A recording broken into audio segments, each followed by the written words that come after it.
मैं जानता हूं अनपढ़ आदमी को क्या पता होगी, पढ़ा लिखा हो तो पता हो। अगर पढ़े लिखे प्रधानमंत्री होते तो जो आपसी सहमति वाली बात है जो कल उन्होंने कही कि किसान जब चाहे एग्रीमेंट से बाहर हो सकता है, प्रधानमंत्री जी मैं बता रहा हूं, आपके लॉ मिनिस्टर है ना रविशंकर प्रसाद, जरा उनके सामने कानून की किताब रख के उनको कहना बता यार क्या है इसमें। उसकी धारा 11 में लिखा है प्रभु कि इसमें इस एग्रीमेंट को केवल आपसी सहमति से ही बदला जा सकता है या उसे खत्म किया जा सकता है, किसान नहीं कर सकता अकेले, ना व्यापारी कर सकते। रविशंकर प्रसाद ये भी कह रहे हैं कि किसानों के अलावा अगर कोई दूसरा आंदोलन जाएगा तो उसके ऊपर कानूनी कार्रवाई कर लो ना, हम करें सीना ठोक के करके लगाओ धारा, तुम्हें पता है। अरे होने से क्या फर्क पड़ता है यार, मैदान जंग में है यार, इनसे कौन घबराता है। 1998 में मेरे पास मुकदमा, मेरे खिलाफ मुकदमा हुआ 21 साथियों के खिलाफ, 5 साल बाद सरकार ने वापस ले लिया। इससे क्या फर्क पड़ता है? क्या इस मुकदमे के डर से हमें वकीलों को डराओगे? तुम्हें शर्म आनी चाहिए। वकील अगर डर गया तो फिर कैसे काम चलेगा? जितना तुम में दम हो, आपके माध्यम से चेतावनी दे रहा हूं, प्रधानमंत्री जी तुम में, तुम्हारे लॉ मिनिस्टर में, तुम्हारे गृह मंत्री में जितना दम हो उतनी कोशिश कर लो, जितने चाहो मुकदमे लगा दो, लेकिन तुम हमें इस आंदोलन का हिस्सा बनने से, इस आंदोलन में संघर्ष करने से, अपने साथियों के साथ खड़े होने से नहीं रोक सकते। हम जीवन के अंतिम सांस तक लड़ेंगे। ना ना, कानून हम कहाँ समझे? कानून तो मोदी जी समझे। जो मोदी जी ये कह रहे थे ना कि भाई इसमें किसान की फसल अगर बर्बाद हो जाएगी तो किसान की फसल बर्बाद होने पर भी व्यापारी किसान को उसकी कीमत देगा। मोदी जी जरा मैं तो आपको याद दिला दे रहा हूं, ये गन्ना किसान देश भर के, इनका 15,683 करोड़ 15,683 करोड़ पिछले 2 साल से पड़ा है। इसमें 12,000 करोड़ पिछले सालों का है, बकाया अब का नए साल का। आप ये नहीं दिलवा सके अभी ने, आप अभी तक ये नहीं दिलवा पाए, तो आप जो बाकी और चीजें कर रहे हो, भड़काने और ये वाली बातें, उनका कोई मतलब नहीं। पहले तो आप 2022 में मिलेगा ना सर? किनको? सब कुछ 2022 में सारी योजनाएं सरकार। हाँ मिलेगा। 2022 में जब मोदी जी की सत्ता जमीन से उखाड़ के फेंक देंगे तब जरूर किसानों को मिलेगा, पक्का मिलेगा। प्रधानमंत्री ने आज एक बात और कही, कल उन्होंने कहा कि दिल्ली में कुछ बैठे लोग मुझे लोकतंत्र पढ़ा रहे हैं। अरे आपको तो कुछ पढ़ाने की जरूरत नहीं है, आप तो पेट में ही पड़ के पैदा हुए थे, क्योंकि 35 साल तो आपने जो भीख मांग के खाया है नहीं है, और पता नहीं कब आपने चाय बेची, कब आपने MA और BA कर ली, जो गृह मंत्री इनकी डिग्री दिखा रहे दिल्ली यूनिवर्सिटी की। तो ये जो सारी चीजें हैं, लोकतंत्र हमें पढ़ाने की या आपको पढ़ाने की जरूरत नहीं है। आप जानते नहीं हैं, और आप क्योंकि तानाशाह हैं और इस देश में आप राजतंत्र स्थापित करना चाहते हैं, इसलिए आप संविधान और लोकतंत्र की हत्या कर रहे हैं। अगर आप लोकतंत्र जानते आपके हिसाब से, जैसा आप कह रहे हैं, तो आप लोगों की बात सुनते, लोगों के बीच आते, उनके दुख दर्द को जानने की कोशिश करते। कोरोना में जब लॉकडाउन था तब आप पिछले दरवाजे से कानून लेके आए। आपने किसी किसान से, आपने किसी किसान से, आपने किसी किसान संगठन से और राज्यों से कोई आपने सलाह मशवरा नहीं किया। आपने सर भी झुका रहे हैं, हम 4 बार जोड़ लेते हैं, कोई बात नहीं, हम भी हाथ जोड़ लेते हैं। प्रभु हम भी आपको हाथ जोड़ रहे हैं कि अपनी गलती को मानो और कानून वापस ले लो। बिल्कुल प्रधानमंत्री, नहीं नहीं पैर की छूएंगे, ऐसा थोड़ी है कोई पैर छुए, बिल्कुल नहीं छुएंगे सर। तानाशाह व्यक्ति जो देश को बर्बाद करने पर तुला हुआ है, आप उसके पैर छूने की बात छोड़िए, देश उनको सम्मान कर रहा है, यही बड़ी बात है। पैर छूने का मतलब ही नहीं है। तानाशाह बता रहे हैं, वो कह रहे हैं आने वाले दौर में ये डेमोक्रेसी मदर कहलाई जाएगी, माँ कहलाई, काय की माँ कहलाई जाएगी, पूरी दुनिया की लोकतंत्र की माँ। तो अब ये बताने की जरूरत है, ये लोकतंत्र की माँ है। भगवान बुद्ध के जमाने में जाओ, गणतंत्र पढ़ा है, मुझे मालूम है कि आपको इतिहास की जानकारी कुछ भी नहीं है। अगर आप चले जाओ तो देश में गणतंत्र पहले थे, 10 बड़े गणतंत्र थे भगवान बुद्ध के समय में, तो डेमोक्रेसी हमारे देश में उस समय से थी। ये तो आप जैसे लोग जो आए, जिन्होंने जाति के नाम पे, वर्ण के नाम पे, धर्म के नाम पर इस देश को बर्बाद किया, तब जाके ये सारी चीजें हुई हैं, वरना इस देश में लोकतंत्र बहुत पहले से था, तो मैं बताने की जरूरत नहीं है। सरकार को सर ये भूल तो नहीं है कि वोट हमें देंगे आंदोलन करने? ना ना, वो तो मैंने आपको बता दिया, सरकार इसलिए भी नहीं सुन रही, उसे हमारी वोटों की जरूरत नहीं है, क्योंकि उनके पास वोट छापने वाली मशीन है, EVM, every vote for Modi, आपने देखा ना। तो क्योंकि EVM है, इसलिए आपकी और हमारी वोटों की जरूरत नहीं है। अगर हमारी वोटों की जरूरत होती, निश्चित रूप से प्रधानमंत्री हमारी बात सुनते, लेकिन अन्याय और अत्याचार की भी एक हद होती है। लेकिन सर आप वो हद, वो सीमा अब पार हो चुकी है। अब देश का व्यक्ति इसको जान चुका है, समझ चुका है।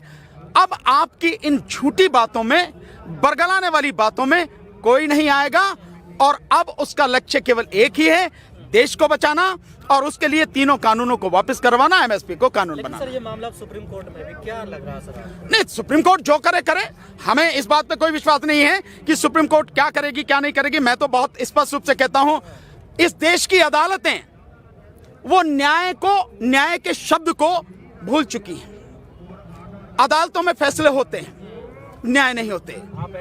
बिल्कुल एडवोकेट हूं, तभी बता रहा हूं आपको, तभी कह रहा हूं मैं। जितने लोग जेल में पड़े हैं, 60% वो लोग हैं जिन्होंने कोई गुनाह नहीं किया है। जेलों में जाके देखिए आप, जो उन पे सर्वे होते हैं, रिसर्च आती हैं, उन रिसर्च में जाके देखिए आप।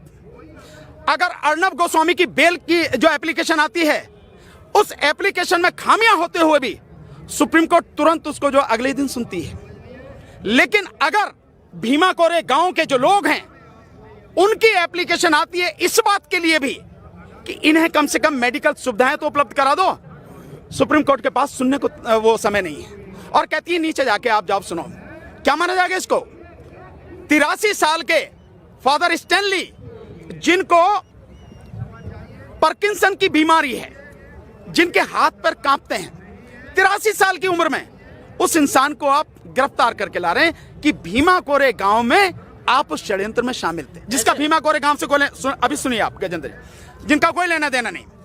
जो वरवरा राव हैं, तमिल कवि, वो 82 साल की उनकी उम्र है, खाट में पड़े हैं, चल भी नहीं सकते हैं, आप उनको जेल में बंद करके रखे हुए हैं। जो एक बहुत बड़ी वकील रही हैं, सुधा भारद्वाज, विदेशों में पढ़ के आई, लेकिन छत्तीसगढ़ जैसे आदिवासी इलाके में जाके उन्होंने आदिवासियों के लिए काम किया। और आपको ध्यान होगा 2012 में एक वहां पर कांड हुआ था जिसमें तकरीबन 15 आदिवासियों को मार दिया था फोर्स ने।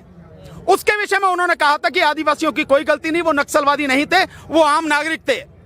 जिसके विषय में मध्य प्रदेश हाईकोर्ट के एक जज गुप्ता जी, जिनको एक कमीशन जो था, उस कमीशन का उनको चेयरमैन बनाया गया, और अभी 1 साल पहले हुई होगी मुश्किल से, उन्होंने वो रिपोर्ट दाखिल करी और उसमें उन्होंने वही कहा है जो सुधा भारद्वाज जी ने कहा था। ये लोग कोई नक्सली नहीं थे, महिलाएं भी थी, बच्चे थे, बेगुनाह लोग थे, आम आदमी थे, जिनको फोर्स वालों ने मार दिया। उन्हीं सुधा भारद्वाज को केवल वो आवाज उठाती, इसलिए बंद कर रखा आपने। लेकिन आनंद तेल तुमड़े साहब, जो इतने बड़े विद्वान हैं, 35 किताबें जिन्होंने लिखी हैं, दुनिया की अलग अलग यूनिवर्सिटियों में जिन्होंने पढ़ाया है, आप उनको बंद करें। उनकी चीजें सुनने के लिए आपके पास समय नहीं है, उनकी बेल एप्लीकेशन, उनकी कोई एप्लीकेशन आप सुनने का टाइम नहीं है। लेकिन वो आदमी जो इस देश में दंगा करवाने के लिए जी तोड़ कोशिश कर रहा है, आर भारत का जो मालिक है अर्नब गोस्वामी, आपको उसकी बेल एप्लीकेशन सुनने के लिए टाइम है आप, और उसे आप तुरंत बेल दे रहे हैं। और आप कह रहे हैं कि किसी को अगर अच्छा नहीं लगता इसको चैनल मत देखो, तो भाई हम जो कर रहे हैं मत देखो। आप जो हमारे बात कह रहे हैं, अगर आपको बुरी लग रही है मत सुनो, आप मत देखो। आप ये समझना पड़ेगा अदालतों को कोई आप वो कर क्या रहे हैं। मैं वकील हूं इसलिए बता रहा हूं, और मैं बहुत सी चीजें आपको बता सकता हूं, और उसके सबूत भी आपको आप ही के माध्यम से आपको रिकॉर्ड भी करवा सकता हूं। अदालतें केवल नाम की रह गई हैं। अगर अदालतें ईमानदारी से काम कर रही होती, न्याय देने की स्थिति में होती, न्याय करती, संविधान की रक्षा कर पाती, संविधान में जो जिम्मेदारी उन्हें दी गई उसे कर पाती, इस देश में इतना अन्याय और इतना अत्याचार नहीं होता, लोग सड़कों पर नहीं होते। आप कह रहे हैं सरकार तानाशाह हो गई है, अदालत को कोई विश्वास नहीं, तो फिर किससे न्याय मिलेगा आपको? सड़क से। मैंने तो पहले भी कहा था, जब सरकार ही तानाशाह हो जाए, सारे जो संवैधानिक संस्थान हैं सरकार के गुलाम हो जाएं, और अदालतों से भी न्याय न मिले, तो केवल एक ही रास्ता है, जन आंदोलन, सड़क का रास्ता।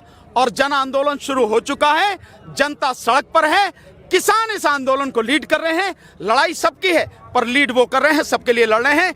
इसी से ये गंदगी साफ होगी, और अब के जब साफ होगी तो पूरी ही गंदगी साफ होगी। सरकार करे 20 राज्य के किसान हमारे साथ हैं, लिखित में लेटर। मैंने कितने राज्य गिनाए अभी थोड़ी देर पहले आपको? गिने ना आपने? कौन गिना रहे हैं? तो सरकार ये बतावे कि वहां के कौन कौन से किसान हैं। हम तो दिखा देंगे जो किसान बैठे हैं। कौन वीडियो कॉन्फ्रेंसिंग है? वीडियो कॉन्फ्रेंसिंग में आपको क्या पता कि कहां बैठी है? पता है आपको? आप बताओ, आप पत्रकार हो, उनके बताने की बात नहीं, मैं आपसे कह रहा हूं। सरकार तो कुछ भी बताती है। सरकार तो ये भी कहती थी कि आमदनी दुगनी हो गई।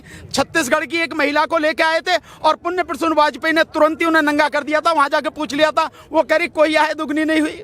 आ रहा नहीं आ रहा? सर, बाबा रामदेव कह रहे हैं कि प्रधानमंत्री तो सुधारना चाह रहे हैं, लेकिन टाइम लगेगा, धीरे धीरे। रामदेव से कहो पहले तू तो सुधर जा। तीसरे कारपोरेट रामदेव से बोलो, अबे तुझे जो है वो वहां से विदेशों से काला धन था, भूल गया? अब 7 साल से तुझे याद नहीं आ रहा काला धन? जब तो बड़ा जो है मैं तो घूमता फिरता है, जो कि 15 लाख आ जाएंगे खाते में, प्रधानमंत्री सब कह रहे हैं। हाँ अजय, अब तो एडवर्टाइजमेंट करता, विज्ञापन करता है। खेत का है वो जो आटा बेच रहा है। जी जी जी जी, रामदेव के देखिए, मैं नहीं, आप देखिए, मैं नहीं, आप सारी रिपोर्ट देखिए।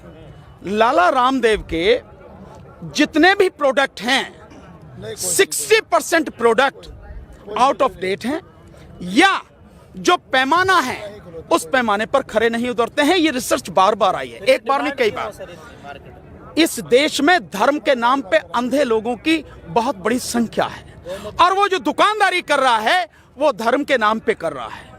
ये सबसे बड़ी दिक्कत है। इसलिए लोगों को सोचना है कि हमें धर्म के नाम पर गुमराह नहीं होना, हमें जो मुद्दे हैं उनकी बात करनी है। रामदेव से ये पूछो, स्वदेशी की बात कर रहा, जिस गाड़ी में घूमे कौन सी है वो? और तू दुनिया को दवाई बांटता फिरा। जब तुझे हार्ट अटैक हुआ या तेरे उसको हार्ट अटैक हुआ तो यही आया ना एम्स में, उसी से ठीक कर लेता है नहीं है? और जिस प्रधानमंत्री की बात कर रहा, प्रधानमंत्री जिस गाड़ी में चलते हैं, 9 गाड़ियों का जो काफिला है, 9-10 का, एक गाड़ी की कीमत 3.5 करोड़ है, और विदेशी गाड़ी है BMW, विदेशी गाड़ी है। स्वदेशी की बात करते हो तो पहले उसमें चलो ना। स्वदेशी की बात करते हो और सिर्फ अपने घूमने के लिए प्रधानमंत्री 10,000 करोड़ का जहाज खरीद के ले आए, और इस 10,000 करोड़ में 10 रफेल आते, 10 रफेल, जो पूरे पाकिस्तान के लिए काफी थे। लेकिन एक प्रधानमंत्री अपने लिए 10,000 करोड़ का विमान लाता है, और वो स्वदेशी की बात कर रहे हैं। तो ये जो सारी चीजें हैं, दुनिया समझती है, सब समझती है। हाथी के दांत दिखाने के कुछ और खाने के कुछ और।